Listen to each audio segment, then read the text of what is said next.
महीना कपड़ा पहन के गेरुआ रंग, चारों तरफ आवाज गुजे बस बोल बम बम बम। अरे भोला बाबा के बड़का वाला चेला छिए हम, जेब में भरल छे गाजा और हाथ में भरल चिलम। छी मधुबनी मधुबनी मधुबनी जिला के बम, छी मधुबनी मधुबनी मधुबनी जिला के बम। सब डीजे पर खाली इहे सुना नहीं छी केकरो से कम। छी मधुबनी मधुबनी मधुबनी जिला के बम। कमला जी से जल भैर के भोलेनाथ के चढ़ा दियो यो, कमला जी से जल भर के भोलेनाथ के चढ़ा दियो यो।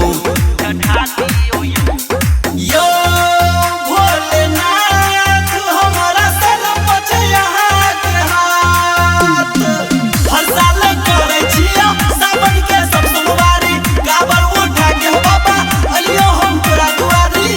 बाबा देखो तोहर चेला अकेले पूरा जिला हिले न छ। सुन भोलेनाथ हमर दिल के बात, चरण में आके झुके न छी मत। हमरा सिर पर जब तक छे आहा के हाथ, कोनो दुश्मन नहीं कस के घात।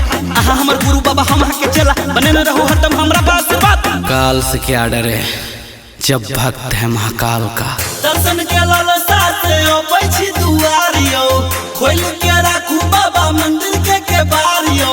चेला छी आहा के गुरु छी हमार, गुरु छी हमार बाबा गुरु छी हमार। गाजा पी के कवरिया ई जे पकड़े डांस, भोला बाबा से मिलैला सावन में मिलै चांस।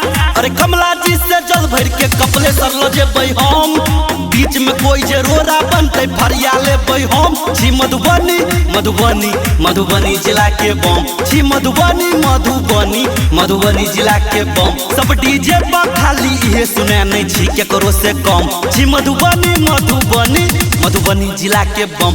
कमला जी से जल भैर के भोलेनाथ के चढ़ा दियो यो,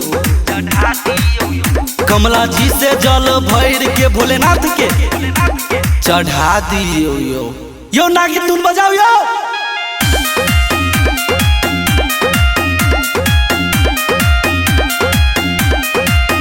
बोलो बम बम बम बम, बोलो बम बम बम बम, बोलो बम बम बम, बोलो बम बम बम बम, बोलो